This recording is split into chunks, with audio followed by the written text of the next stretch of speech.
Hello, and welcome to another episode of the Western Canon Challenge, where we are reading the entirety of the Western literary canon out loud. Today we are reading Psychoanalysis and the Unconscious by D.H. Lawrence. This chapter is entitled Psychoanalysis versus Morality. And with that, I'll begin. Psychoanalysis has sprung many surprises on us, performed more than one volte-face before our indignant eyes. No sooner had we got used to the psychiatric quack who vehemently demonstrated the serpent of sex coiled round the root of all of our actions, no sooner had we begun to feel honestly uneasy about our lurking complexes, then lo and behold the psychoanalytic gentleman reappeared on the stage with a theory of pure psychology.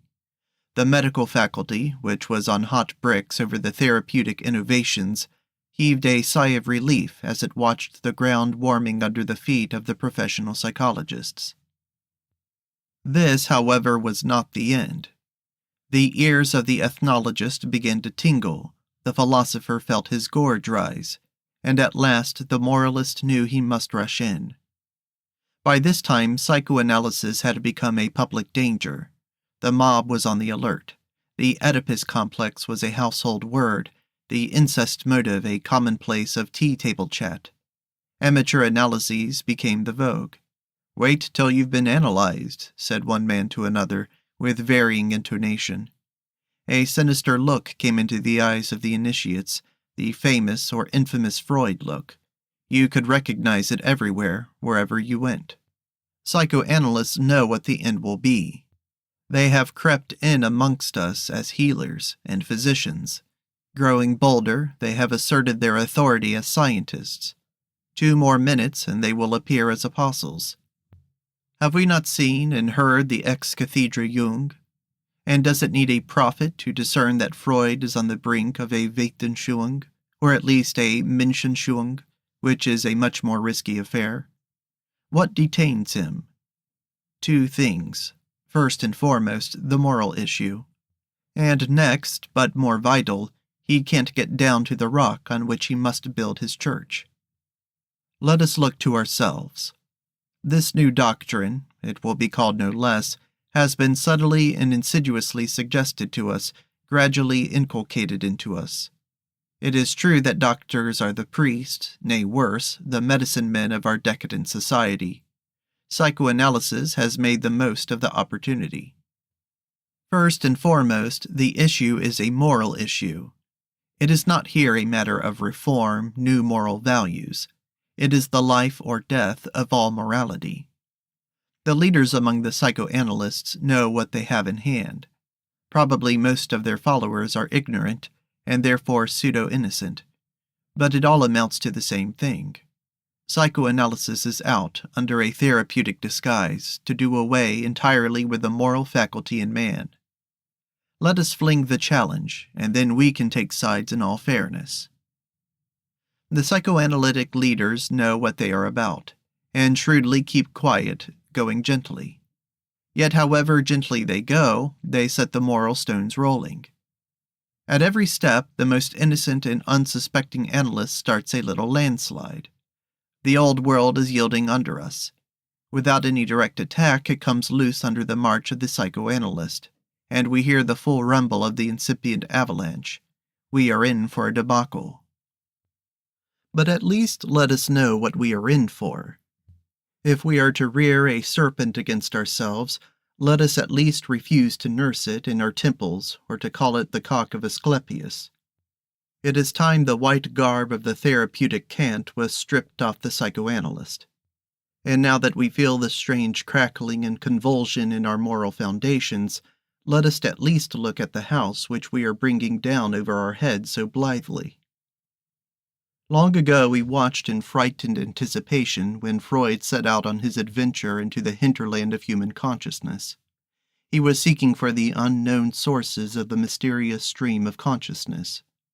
Immortal phrase of the immortal James, "O stream of hell which undermined my adolescence," the stream of consciousness.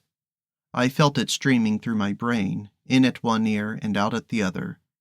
And again I was sure it went round my cranium, like Homer's ocean, encircling my established mind. And sometimes I felt it must bubble up in the cerebellum and wind its way through all the convolutions of the true brain. Horrid stream! Whence did it come, and whither was it bound?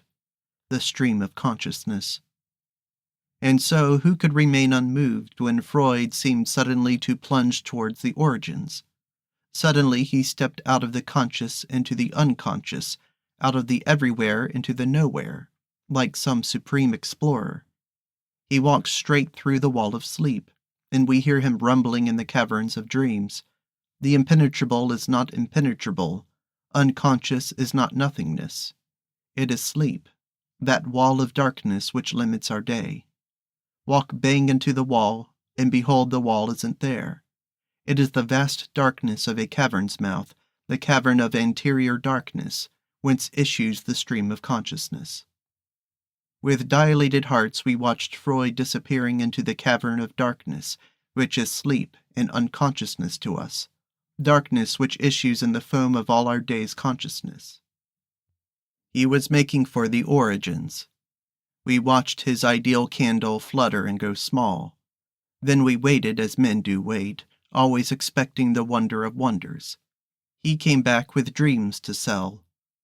But sweet heaven, what merchandise! What dreams, dear heart! What was there in the cave? Alas, that we ever looked.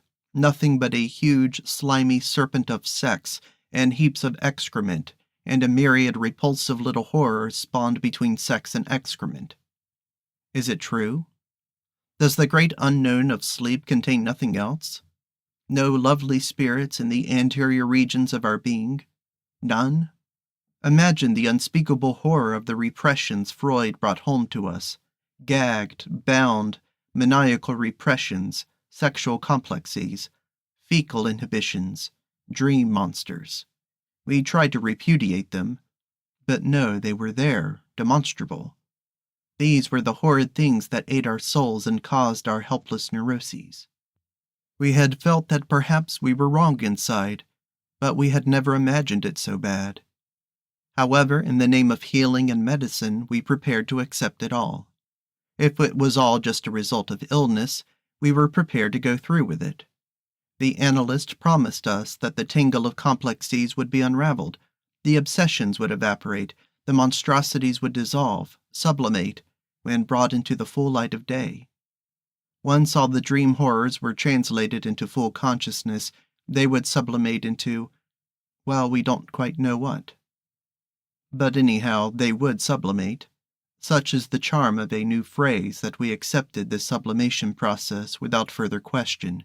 If our complexes were going to sublimate once they were surgically exposed to full mental consciousness, why, best perform the operation. Thus, analysis set off gaily on its therapeutic course, but like Hippolytus, we ran too near the sea's edge. After all, if complexes exist only as abnormalities which can be removed, psychoanalysis has not far to go. Our own horses ran away with us. We began to realize that complexes were not just abnormalities. They were part of the stock in trade of the normal and conscious. The only abnormality, so far, lies in bringing them into consciousness.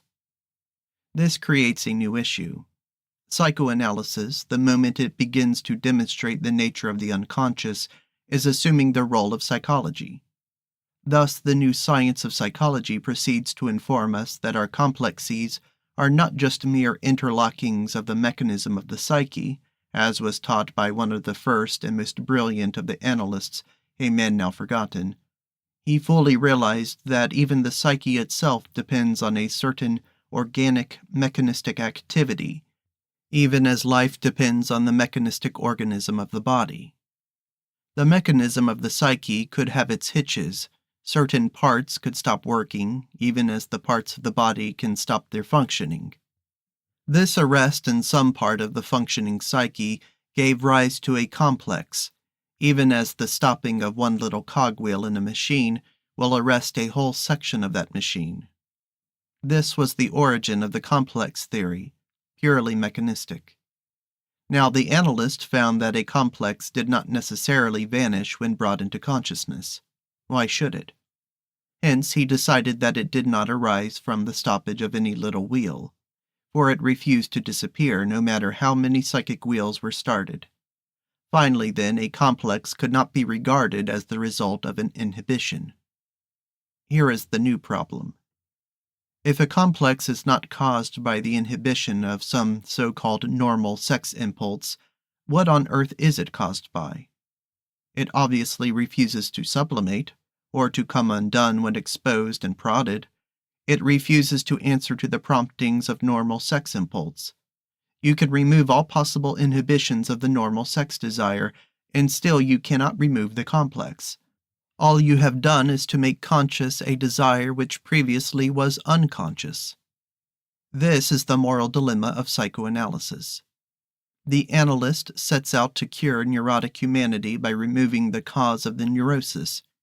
He finds that the cause of neurosis lies in some unadmitted sex desire.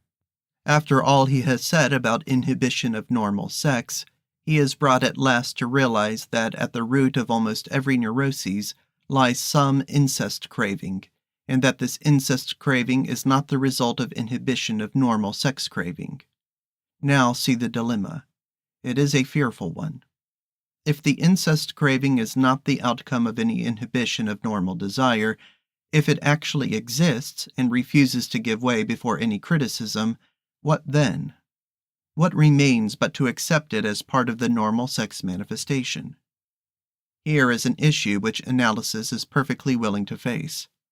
Among themselves, the analysts are bound to accept the incest craving as part of the normal sexuality of man, normal but suppressed, because of moral and perhaps biological fear. Once, however, you accept the incest craving as part of the normal sexuality of man, you must remove all repression of incest itself. In fact, you must admit incest as you now admit sexual marriage, as a duty even. Since at last it works out that neurosis is not the result of inhibition of so-called normal sex, but of inhibition of incest craving. Any inhibition must be wrong, since inevitably in the end it causes neurosis and insanity. Therefore, the inhibition of incest craving is wrong, and this wrong is the cause of practically all modern neurosis and insanity. Psychoanalysis will never openly state this conclusion, but it is to this conclusion that every analyst must willy-nilly, consciously or unconsciously bring his patient. Tricont-Burrow says that Freud's unconscious does but represent our conception of the conscious sexual life, as this latter exists in a state of repression. Thus, Freud's unconscious amounts practically to no more than our repressed incest impulses. Again, Burrow says that it is knowledge of sex that constitutes sin, and not sex itself. It is when the mind turns to consider and know that the great affective passional functions and emotions that sin enters. Adam and Eve fell, not because they had sex or even because they committed the sexual act, but because they became aware of their sex and of the possibility of the act. When sex became to them a mental object, that is, when they discovered that they could deliberately enter upon and enjoy and even provoke sexual activity in themselves, then they were cursed and cast out of Eden. Then man became self-responsible. He entered on his own career. Both these assertions by Burrow seem to us brilliantly true, but must we inevitably draw the conclusion psychoanalysis draws? Because we discover in the unconscious the repressed body of our incest craving, and because the recognition of desire, the making a mental objective of a certain desire, causes the introduction of the sin motive, the desire in itself being beyond criticism or moral judgment, must we therefore accept the incest craving as part of our natural desire, and proceed to put it into practice, as being at any rate a lesser evil than neurosis and insanity? It is a question. One thing, however, psychoanalysis all along the line fails to determine, and that is the nature of the pristine unconscious in man. The incest craving is or is not inherent in the pristine psyche. When Adam and Eve became aware of sex in themselves, They became aware of that which was pristine in them, and which preceded all knowing. But when the analyst discovers the incest motive in the unconscious, surely he is only discovering a term of humanity's repressed idea of sex. It is not even suppressed sex consciousness, but repressed. That is, it is nothing pristine and anterior to mentality. It is in itself the mind's ulterior motive. That is, the incest craving is propagated in the pristine unconscious by the mind itself, even though unconsciously. And the incest motive is in its origin not a pristine impulse, but a logical extension of the existent idea of sex and love. The mind, that is, transfers the idea of incest into the affective passional psyche, and keeps it there as a repressed motive. This is as yet a mere assertion. It cannot be made good until we determine the nature of the true, pristine unconscious in which all our genuine impulse arises, a very different affair from that sack of horrors which psychoanalysts would have us believe is the source of motivity. The Freudian unconscious is the cellar in which the mind keeps its own bastard spawn. The true unconscious is the wellhead, the fountain of real motivity. The sex of which Adam and Eve became conscious derived from the very God who bade them be not conscious of it. It was not spawn produced by secondary propagation from the mental consciousness itself. Chapter 2. The Incest Motive and Idealism. It is obvious we cannot recover our moral footing until we can in some way determine the true nature of the unconscious. The word unconscious itself is a mere definition by negation and has no positive meaning. Freud no doubt prefers it for this reason. He rejects subconscious and preconscious because both these would imply a sort of nascent consciousness, the shadowy half-consciousness which precedes mental realization. And by his unconscious he intends no such thing. He wishes rather to convey, we imagine, that which recoils from consciousness, that which reacts in the psyche away from mental consciousness. His unconscious is, we take it, that part of the human consciousness which, though mental, ideal in its nature, yet is unwilling to expose itself to full recognition, and so recoils back into the affective regions and acts there as a secret agent, unconfessed, unadmitted, potent, and usually destructive. The whole body of our repressions makes up our unconscious. The question lies here: whether a repression is a primal impulse which has been deterred from fulfillment, or whether it is an idea which is refused enactment. Is a repression a repressed passional impulse, or is it an idea which we suppress and refuse to put into practice, nay, which we even refuse to own at all, a disowned, outlawed idea which exists rebelliously outside the pale?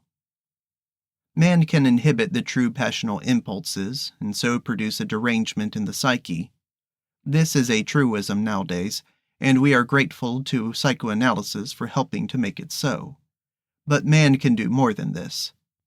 Finding himself in a sort of emotional cul-de-sac, he can proceed to deduce from his given emotional and passional premises conclusions which are not emotional or passional at all, but just logical, abstract, ideal.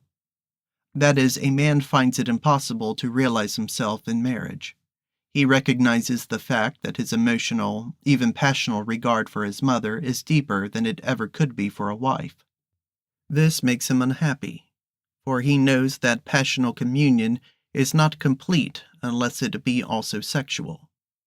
He has a body of sexual passion which he cannot transfer to a wife. He has a profound love for his mother. Shut in between walls of tortured and increasing passion, he must find some escape, or fall down the pit of insanity and death. What is the only possible escape? To seek in the arms of the mother the refuge which offers nowhere else. And so the incest motive is born.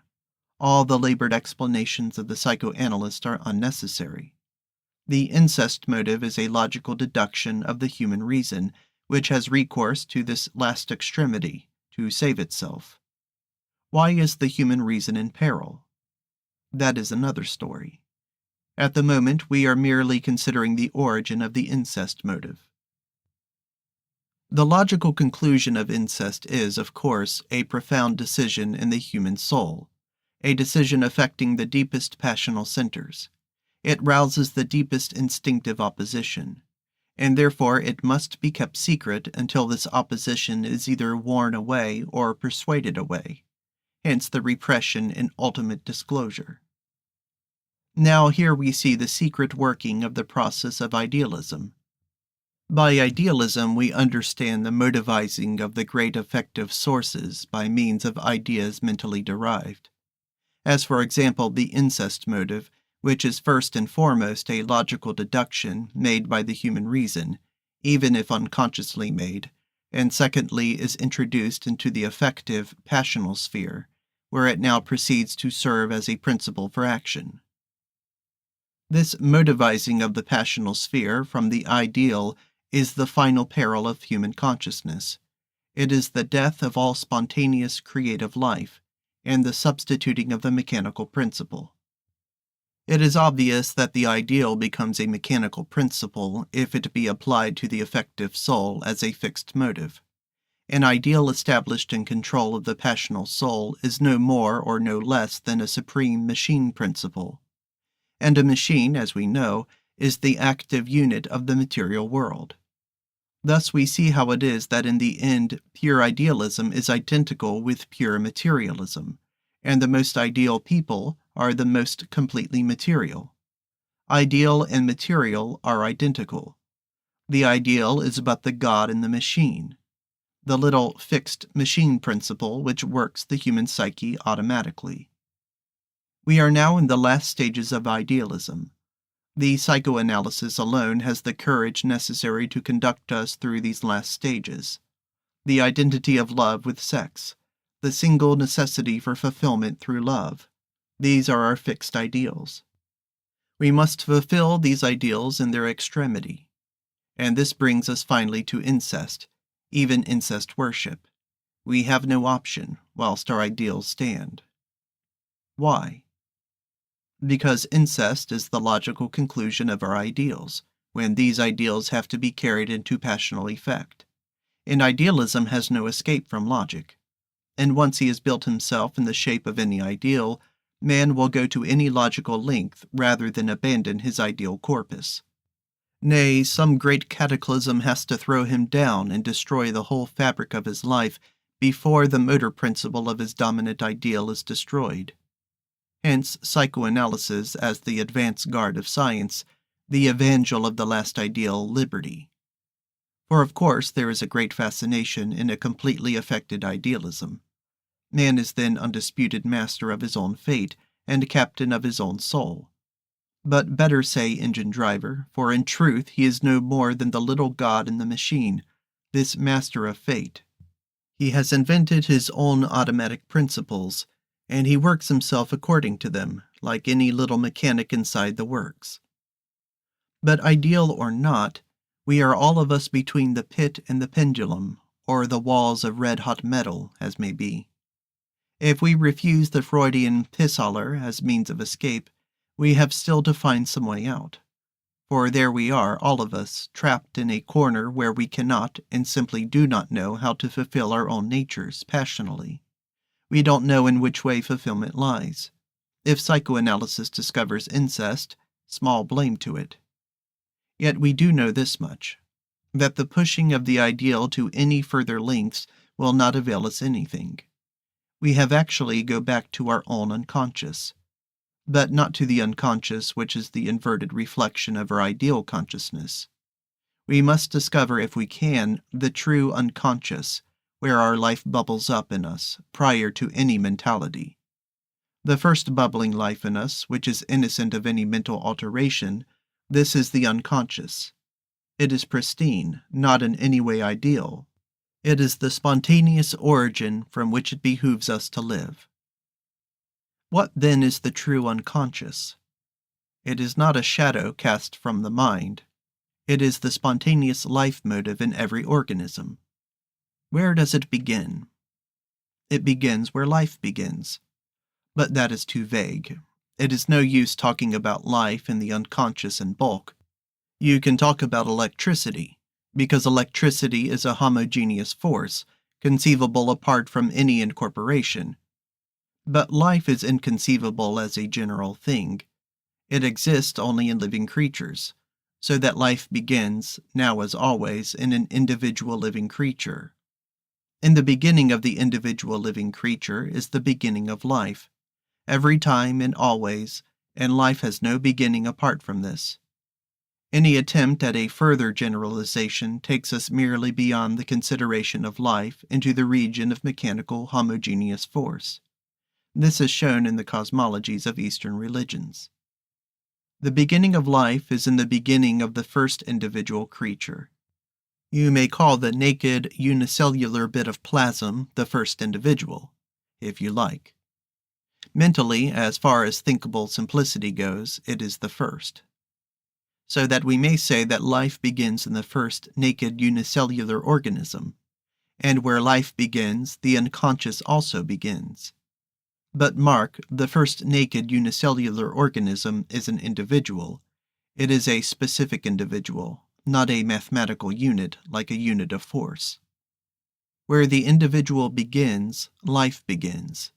The two are inseparable, life and individuality. And also, where the individual begins, the unconscious, which is the specific life motive, also begins. We are trying to trace the unconscious to its source, and we find that this source in all the higher organisms is the first ovule cell from which an individual organism arises. At the moment of conception, when a procreative male nucleus fuses with the nucleus of the female germ, at that moment does a new unit of life, of consciousness arise in the universe? Is it not obvious?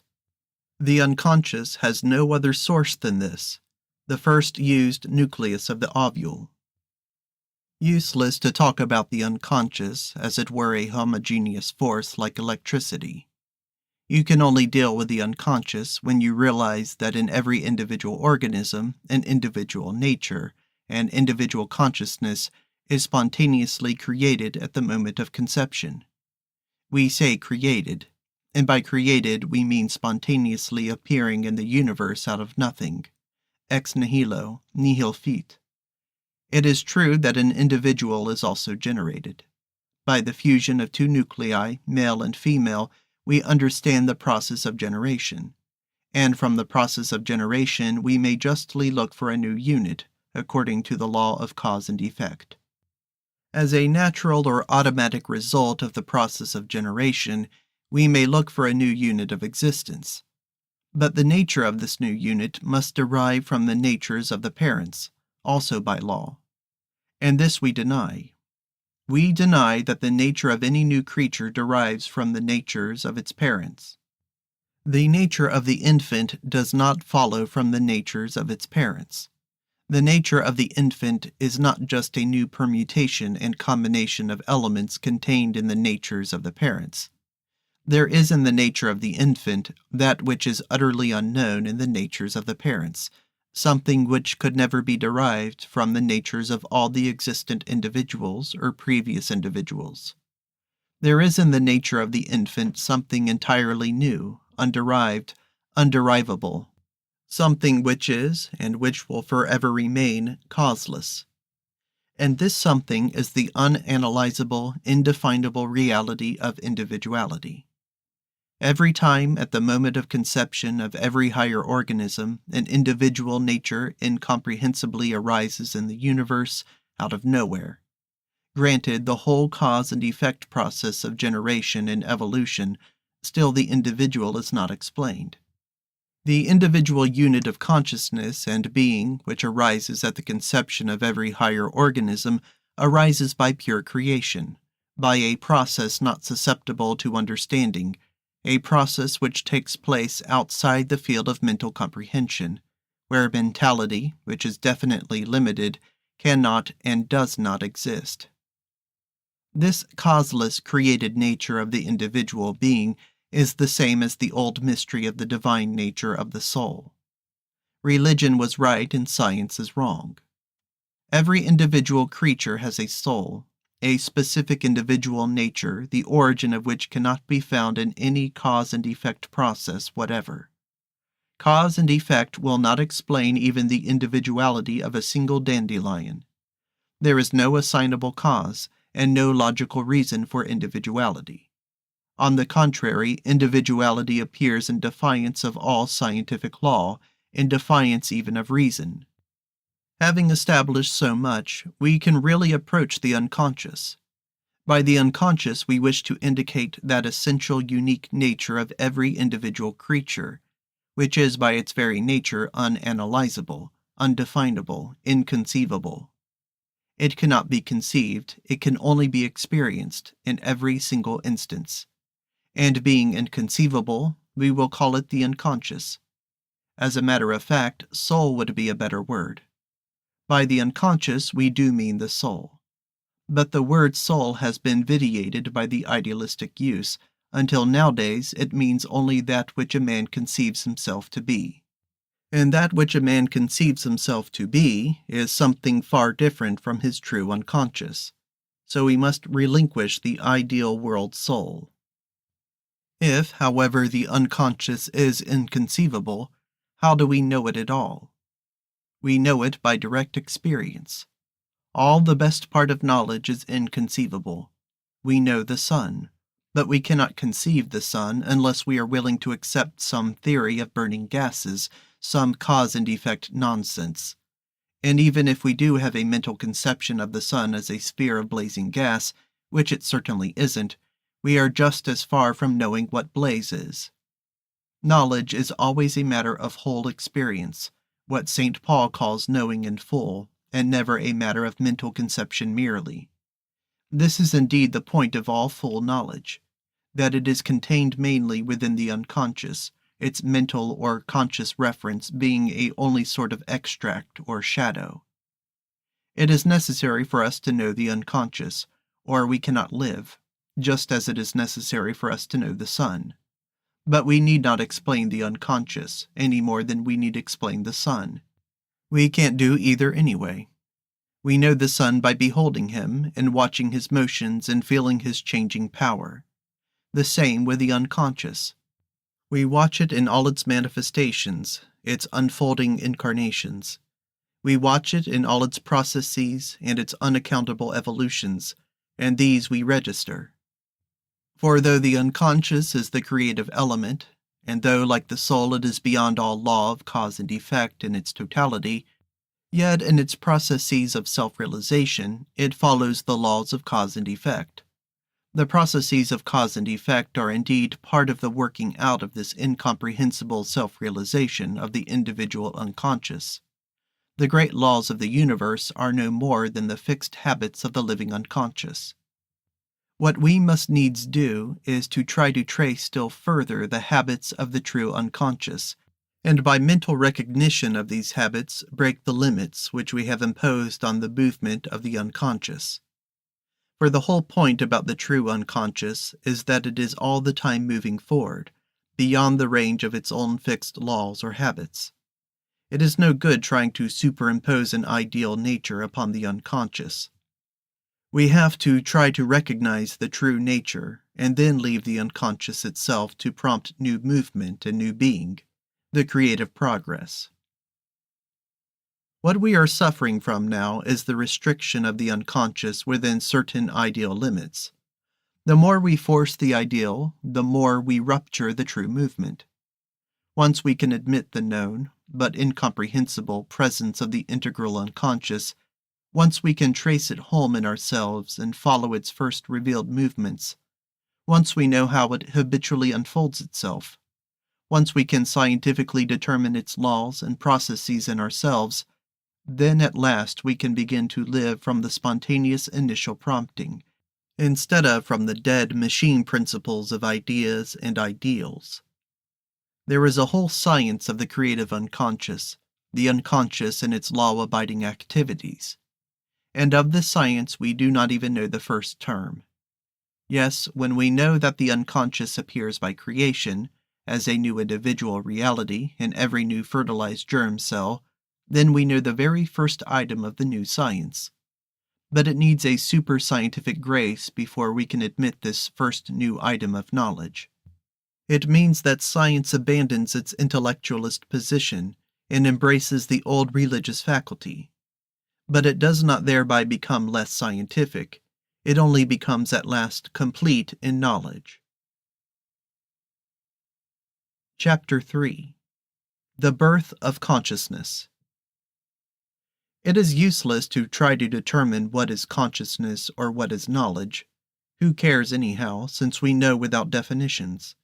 But what we fail to know, yet what we must know, is the nature of the pristine consciousness which lies integral and progressive within every functioning organism. The brain is the seat of the ideal consciousness, and ideal consciousness is the only dead end of consciousness, the spun silk. The vast bulk of consciousness is non-cerebral. It is the sap of our life, of all life. We are forced to attribute to a starfish or to a nettle its own peculiar and integral consciousness. This throws us at once out of the ideal castle of the brain into the flux of sap consciousness. But let us not jump too far in one bound. Let us refrain from taking a sheer leap down the abyss of consciousness, down to the invertebrates and the protococci. Let us cautiously scramble down the human declivities. Or rather, let us try to start somewhere near the foot of the Calvary of human consciousness. Let us consider the child in the womb. Is the fetus conscious? It must be, since it carries on an independent and progressive self-development. This consciousness obviously cannot be ideal, cannot be cerebral, since it precedes any vestige of cerebration. And yet it is an integral individual consciousness, having its own single purpose and progression. Where can it be centered? How can it operate, before even nerves are formed? For it does steadily and persistently operate, even spinning the nerves and brain as a web for its own motion, like some subtle spider. What is the spinning spider of the first human consciousness? Or rather, where is the center at which this consciousness lies and spins? Since there must be a center of consciousness in the tiny fetus, it must have been there from the very beginning. There it must have been in the first fused nucleus of the ovule, and if we could but watch this prime nucleus, we should no doubt realize that throughout all the long and incalculable history of the individual, it still remains central and prime, the source and clue of the living unconscious, the origin. As in the first moment of conception, so to the end of life in the individual. The first nucleus remains the creative productive center, the first both of consciousness and of organic development. And where in the developed fetus shall we look for this creative productive quick?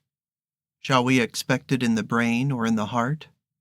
Surely our own subjective wisdom tells us, what science can verify, that it lies beneath the navel of the folded fetus. Surely that prime center, which is the very first nucleus of the fertilized ovule, lies situated beneath the navel of all womb-born creatures. There from the beginning it lay in its mysterious relation to the outer, active universe. There it lay perfectly associated with the parent body. There it acted on its own peculiar independence, drawing the whole stream of creative blood upon itself, and spinning within the parental bloodstream, slowly creating or bodying forth its own incarnate amplification.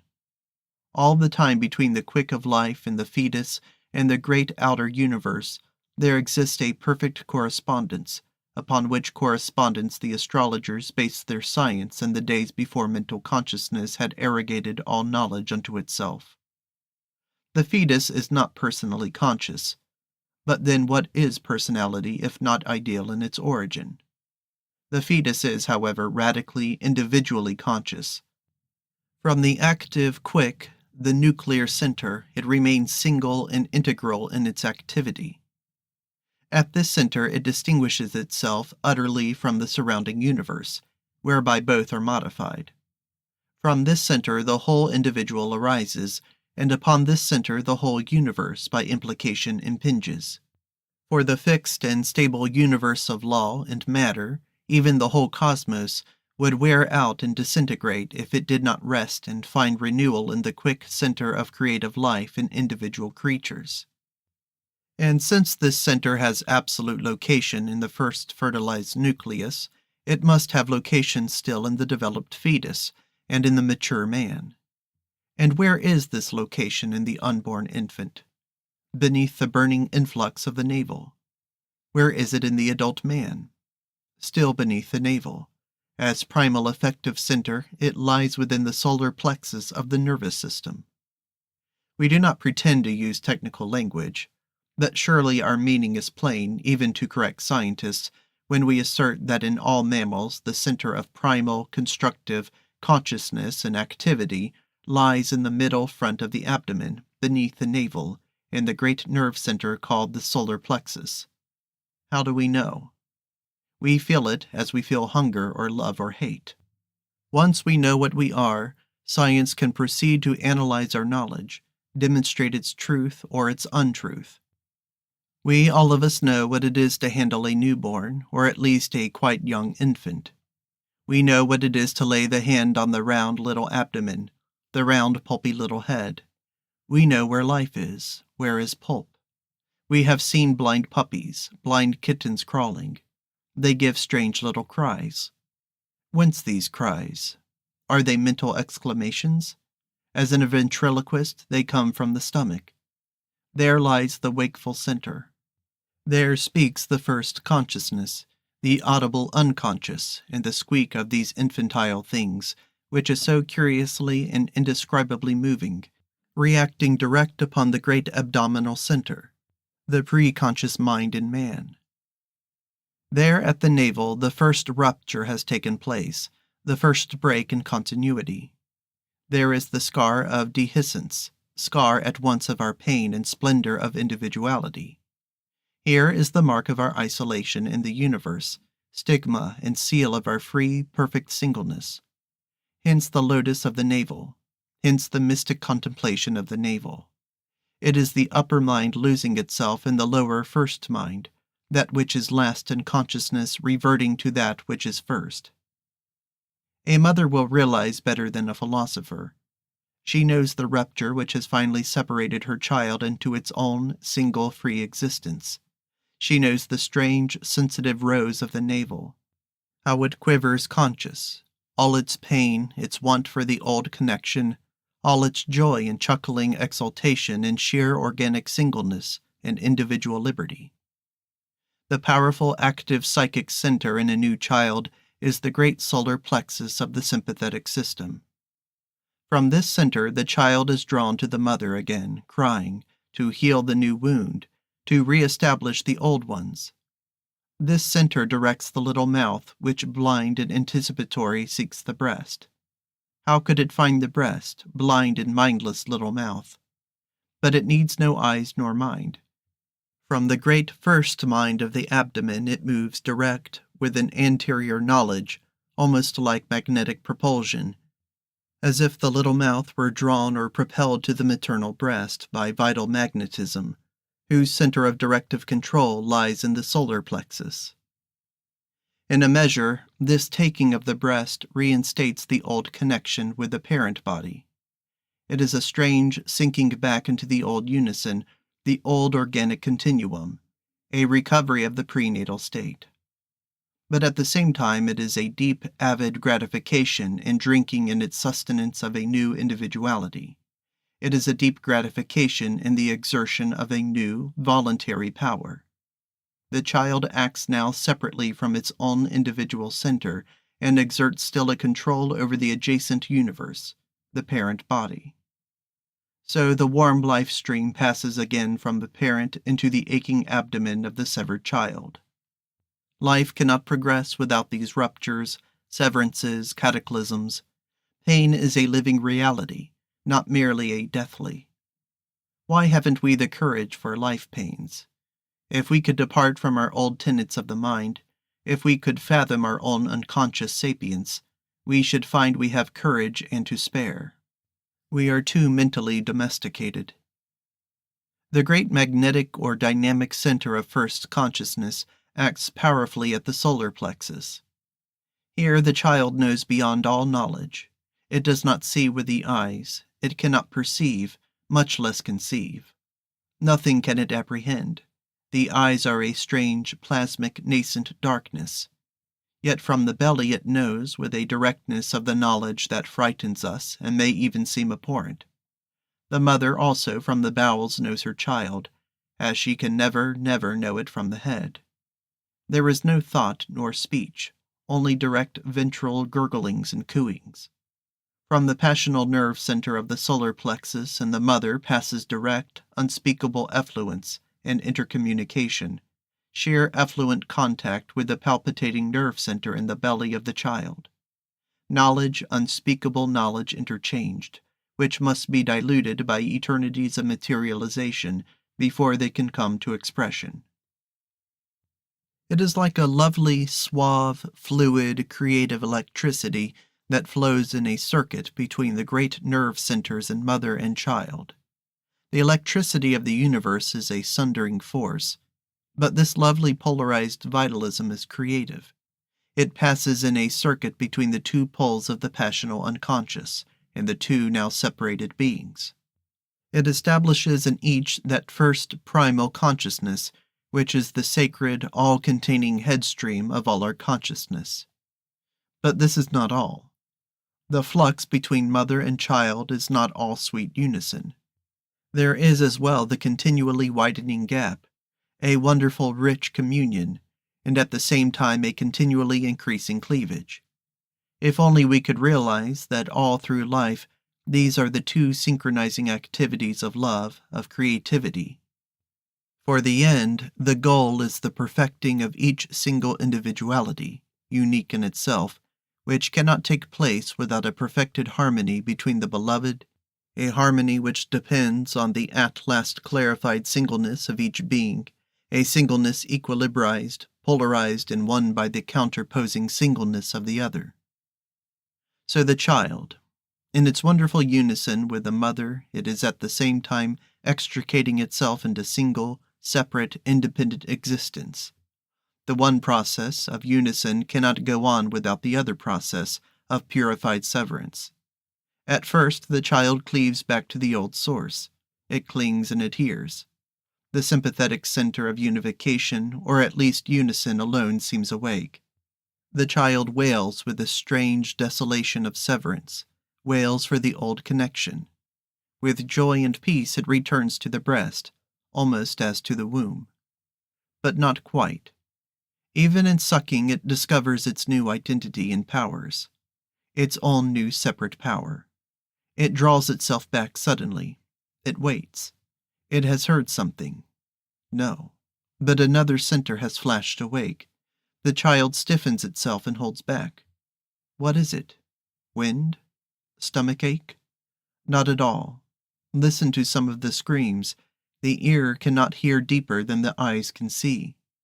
The first scream of the ego, the scream of asserted isolation, the scream of revolt from connection, the revolt from union.